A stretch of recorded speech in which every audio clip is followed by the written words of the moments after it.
할렐루야. 오늘 대강절 첫째 주일입니다. 이 대강절은 교회력에 있어서는 첫 시작을 알립니다. 추수감사절을 지내고 성탄절을 맞기 전 4주간을 대강절이라 그렇게 말합니다. 기다릴 때 내릴 강, 말뜻은 뭐냐? 하늘에서 오신 이를 간절히 기다린다, 그런 뜻입니다. 그래서 영어로는 advent, 기다린다, 도착한다. 라틴어로는 adventus에서 유래됐습니다. 여러분에게 묻겠습니다. 정말 여러분 예수님이 오시는 것을 기다리고 계십니까? 예수님이 오시면 좋겠습니까? 에이, 아멘 하면서 속으로는 아니요, 아직 오시면 안 돼요. 내가 할 일이 많아요. 아직은 자식들 뒷바라지도 해야 되고, 지금은 아직 행복하고 즐거운 일이 많은데 좀 더 놀아야 돼. 우리는 혹 그러지는 않습니까? 여러분, 아닙니다. 우리가 너무 많은 것을 즐기고 있으니까 내려놓기가 아쉬웠어요. 말로는 오십시오 하는데 마음속으로는 아직은 아닙니다. 그런 게 많잖아요. 여러분, 우리의 마음을 그 세상에 빼앗기지 마십시다. 아무것도 아닌 그 세상에 미련을 두지 마십시다. 오직 우리의 소망은 예수님인 줄로 믿습니다. 정말 예수님을 사랑하는 사람은 예수님을 기다리는 거예요. 예수님을 보고 싶어 하는 거예요. 그래서 하루하루를 감사하며 그분을 생각하며 즐겁게 사는 거예요. 다른 것에 여러분 마음을 빼앗기지 말고 이번 성탄절에는 오직 우리의 마음을 예수님께 집중하고 예수님을 기다리고 예수님을 사모하고 기도하는 복된 대강절 되시기를 예수님의 이름으로 축원합니다. 오늘 본문의 배경은 이것입니다. 이스라엘 백성들이 다 망했습니다. 모든 것 다 잃었습니다. 역사적으로 보면 바벨론이 쳐들어와 가지고요, 나라가 완전히 짓밟힌 거예요. 성전도 무너지고 고향 땅도 다 빼앗기고 모든 재산 다 빼앗기고 이스라엘 백성들은 아무것도 없이 그냥 바벨론으로 붙잡혀가서 무려 70년간을 바벨론 포로 생활하는 거예요. 바로 그때 하나님께서 이사야 선지자를 보내서 오늘 놀라운 소망의 메시지를 주시고 계시는 거예요. 여러분, 오늘 대강절을 맞으면서 오늘 본문의 메시지가 우리들에게 어떤 의미가 있는지, 우리가 대강절을 어떻게 지내야 되는지를 깊이 묵상하며 오늘 아침 은혜 받기를 축복합니다. 첫 번째로 다 같이 읽겠습니다. 대강절은 어떤 의미가 있습니까? 시작. 대강절은 온 세상에 하나님의 위로를 선포하는 때입니다. 아멘. 그렇습니다. 여러분, 그 당시에 무슨 위로가 있겠습니까? 다 잃었다니까. 다 잃었어요. 너무너무 하루하루가 살기가 힘든 거예요. 캄캄한 거예요. 바로 그때 하나님께서 오늘 본문 1절을 한번 보십시오. 이사야 선지자를 통해 뭐라고 말씀합니까? 1절 말씀 시작. 너희의 하나님이 이르시되 너희는 위로하라. 내 백성을 위로하라. 위로하라는 거예요. 위로하라는 거예요. 너무너무 공포와 두려움 속에 사니까, 절망 속에 살고 있는 이스라엘 백성들에게 위로하라. 어떻게 해요? 2절 말씀 한번 읽겠습니다. 2절 시작. 너희는 예루살렘의 마음에 닿도록 말하며 그것에게 외치라. 그 노역의 때가 끝났고 그 죄악이 사함을 받았느니라.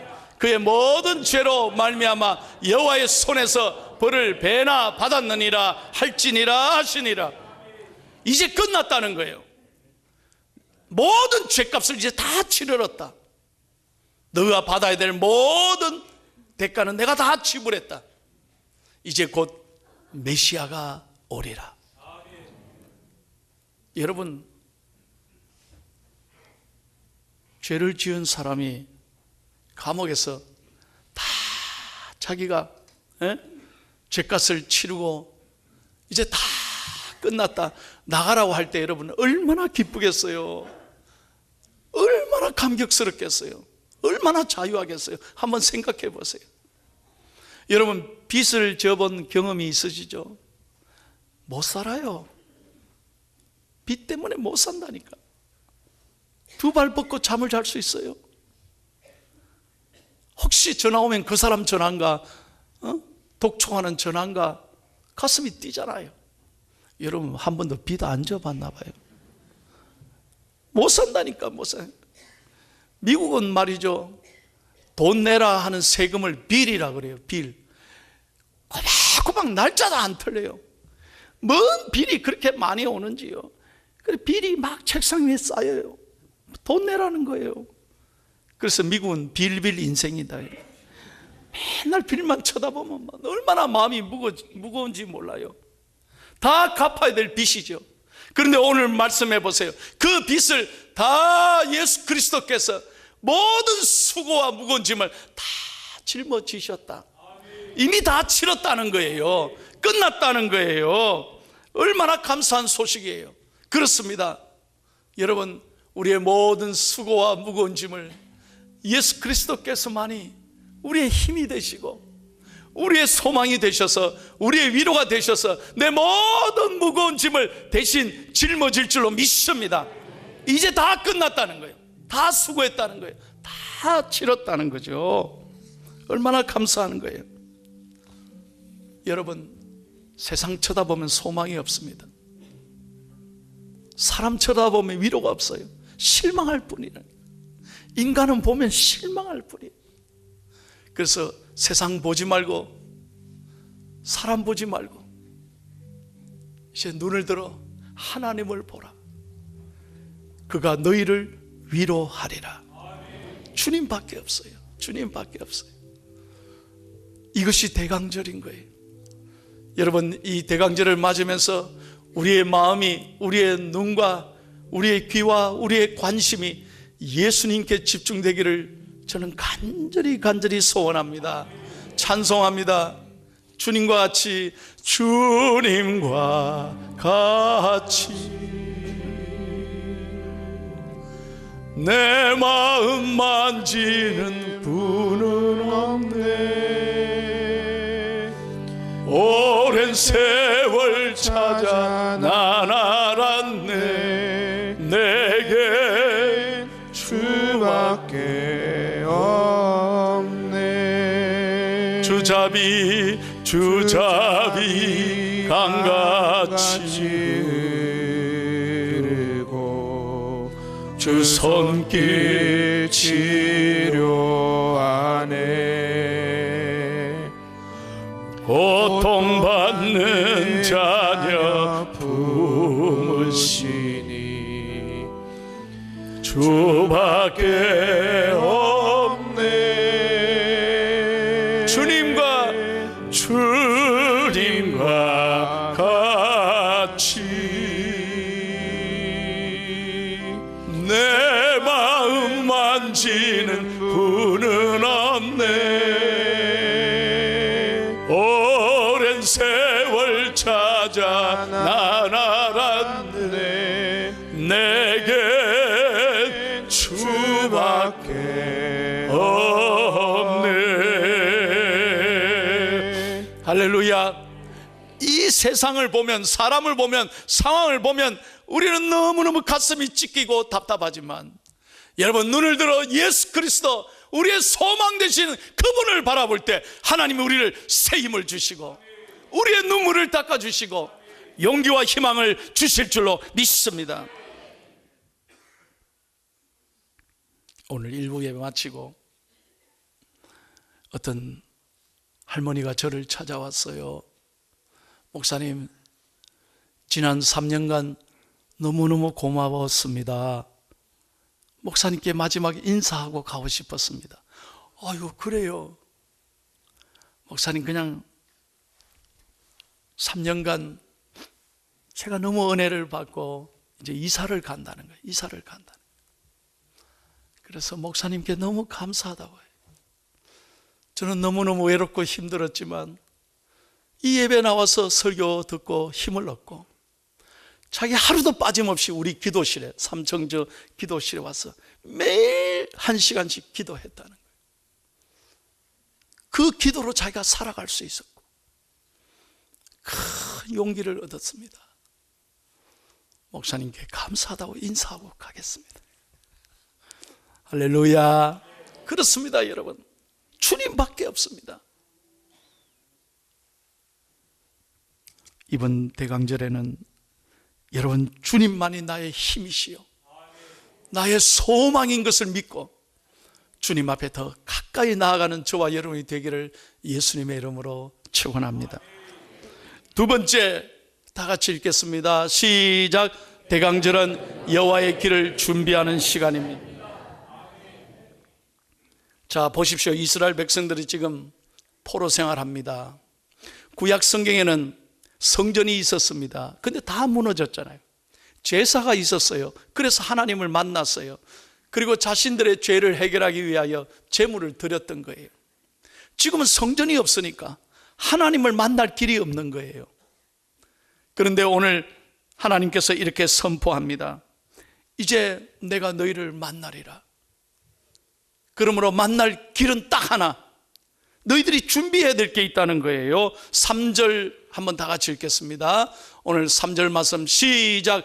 외치는 자의 소리여 이르되 너희는 광야에서 여호와의 길을 예비하라. 사막에서 우리 하나님의 대로를 평탄하게 하라. 4절 말씀, 4절 봅시다. 4절 보세요. 시작. 골짜기마다 도두어지며 산마다 언덕마다 낮아지며 고르지 아니한 곳이 평탄하게 되며 험한 길이 평지가 될 것이요. 아멘.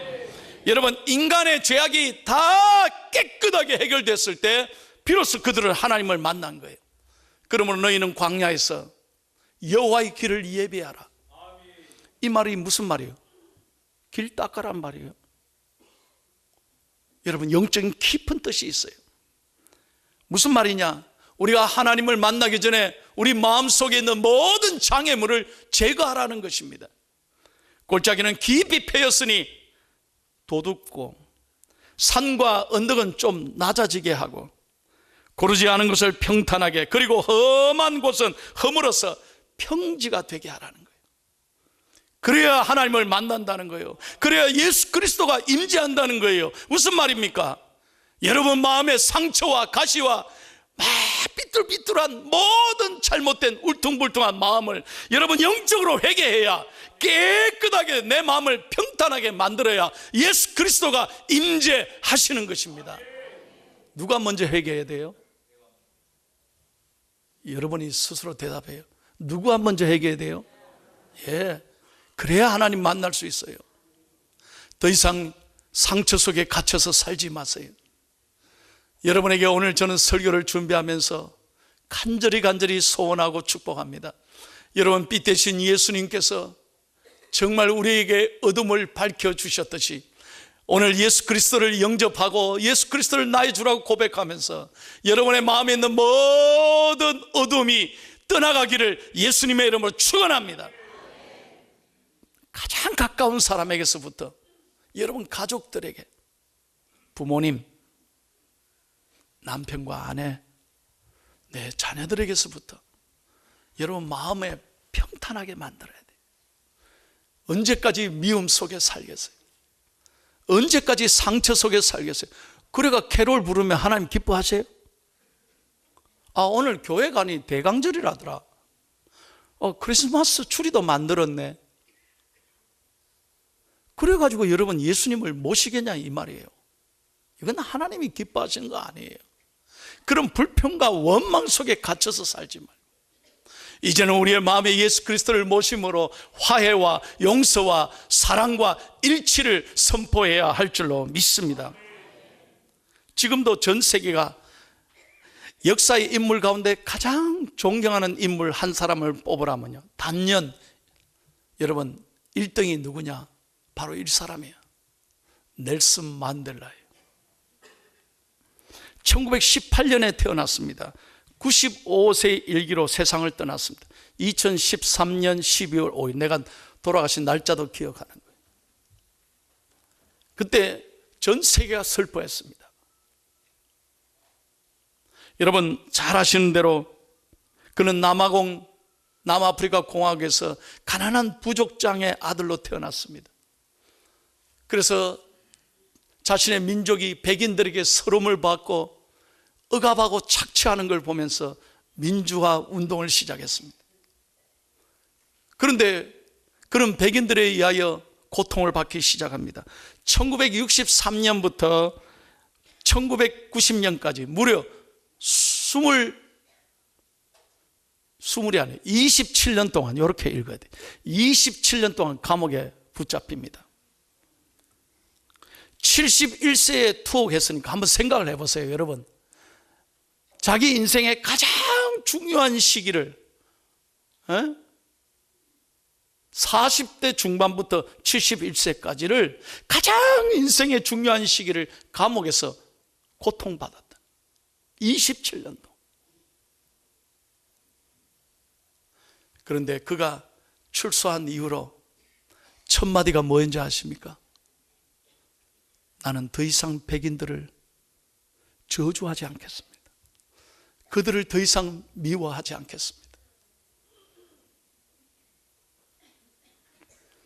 그는 4년 후 최초의 흑인 대통령으로 선출된 다음에 그는 모든 사람을 손을 잡고 사랑과 용서를 선포했습니다. 위대한 아프리카를 만들자고.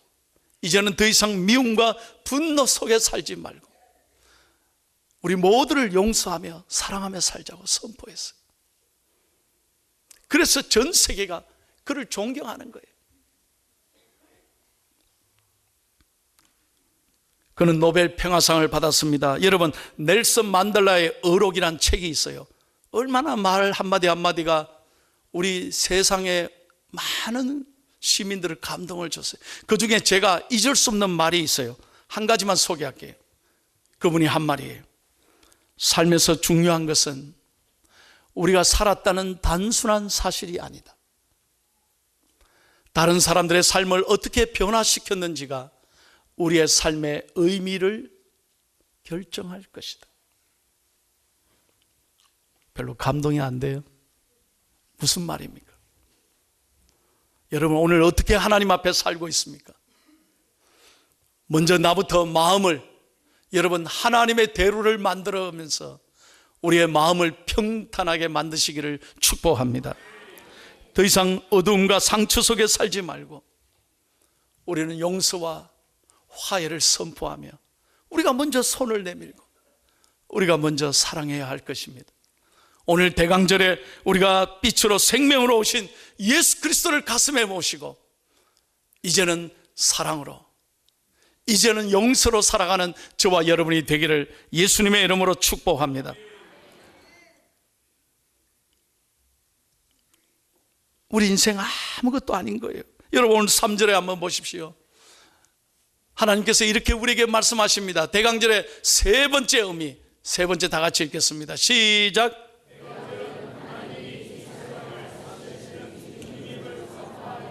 예. 이사야가 무엇을 외쳐야 합니까? 했을 때 분명히 하나님 말씀하셨습니다. 여러분 6절 한번 보십시오. 6절 다 같이 읽겠습니다. 시작. 말하는 자의 소리여 이르되 외치라. 대답하되 내가 무엇이라 외치리까 하니 이르되 모든 육체는 풀이요 그의 모든 아름다움은 들의 꽃과 같으니. 예, 무슨 말입니까? 인간은 들의 꽃과 풀처럼 한순간에 없어지는 거예요. 여러분, 권력이 오래 갑니까? 영원한 것입니까? 명예가 그 뭐라고? 그것이 그렇게 오래 갑니까? 여러분, 돈이 영원히 내 것입니까? 아무것도 아닌 거예요. 풀과 같은 육체, 아무것도 아닌 그 세상의 허무한 것에 붙잡혀 살지 말고 영원한 하나님의 말씀을 붙잡고 하나님의 말씀에 소망을 두며 우리는 믿음으로 살아가야 될 줄로 믿습니다. 여러분, 지난 주일날 우리 교회 예배 드리신 여 집사님이 있는데요, 갑자기 며칠 뒤에 주무시다가 토하셨다 그래요. 그래서 남편이 뭐 얹혔나 보다. 왜 그러노 그러니까 말을 못해요. 말을 주무시다가. 그게 이상한 거예요. 119에 전화해서 병원에 실려갔는데 뇌에 이상이 생겨가지고요. 젊은 집사님인데 뇌에 이상이 생겨 지금 사경을 헤매고 계세요. 그래 연락 와서 내가 병원에 뛰어갔다니까요. 우리 인생 아무것도 아니에요. 아무것도 아니에요. 정말 여러분, 영원한 것은 하나님 말씀밖에 없는 거예요. 오늘 마지막으로 10절과 11절 보십시오. 여러분의 하나님, 이스라엘의 하나님은 어떤 하나님이냐? 10절과 11절 분명하게 오늘 하나님께서 말씀하시는 거예요. 10절과 11절 읽겠습니다. 시작. 보라, 주 여호와께서 장차 강한 자로 임하실 것이요 친히 그의 팔로 다스릴 것이라. 보라, 상급이 그에게 있고 보응이 그의 앞에 있으며 그는 목자같이 양떼를 먹이시며 어린 양을 그 팔로 모아 품에 안으시며 젖먹이는 암컷들을 온순히 인도하시리로다. 할렐루야. 분명하게 말씀하셨어요. 세상은 아무것도 아니고 인간은 아무것도 아니지만 우리 하나님은 강한 팔로 역사를 통치하고 계시고 우리 인생을 이끌어 가신다 이 말이에요. 그러니 오직 하나님께만 소망을 두라는 거예요. 그리고 그분은 우리의 목자가 되셔서 어린 양을 품에 안으시고 그 양들의 눈물을 닦아주시고 상처를 기름 부어 발라서 치료하여 주시는 하나님. 할렐루야. 그 하나님이 우리의 목자가 되신다는 거예요. 여러분, 이게 얼마나 감사한 일이에요. 그러므로 여호와가 나의 목자시니 내가 부족함이 없으리로다. 하나님이 나의 목자가 되시는 거예요. 그러므로 우리는 오직 하나님만 높이고 하나님만 성축하고 하나님 앞에 감사하며 살아가야 될 줄로 믿습니다. 찬송합니다. 왕이시 나의 하나님, 내가 주를 높이고 영원히 주의 이름을 송축하리다.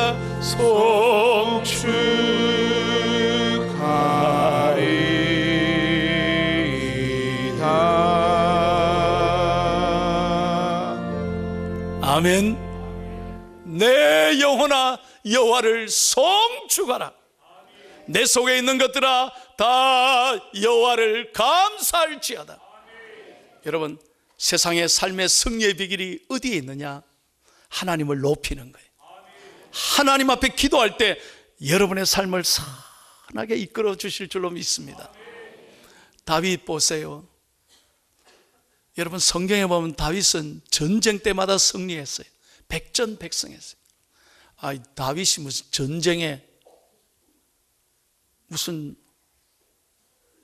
전쟁에 무슨 은사를 받았습니까? 군사학을 공부한 사람입니까? 다윗의 아버지가 무슨 군인이었습니까? 아닙니다. 목동의 아들이 아닙니까? 그런데 다윗은 한 가지 놀라운 것은 매 전쟁을 하기 전에 여호와께 물었다 이 말이에요. 하나님 어떻게 할까요? 하나님 어떻게 할까요? 전쟁을 자기 힘으로 한 게 아니에요. 늘 하나님께 묻고 기도하니까 하나님이 도우셔서, 여러분, 다윗은 가는 곳마다 전쟁할 때마다 백전백승을 주신 거예요. 여러분, 기도하시기를 축복합니다. 오직 우리의 힘이 되신, 우리의 소망 되신 여호와 하나님만 바라보고 그분만을 높이고 그분을 가까이 하고 그분께 기도할 때 하나님께서 여러분을 가까이 해주시고 여러분의 신음소리에 반드시 귀 기울여 들으시고 응답하실 줄로 믿습니다.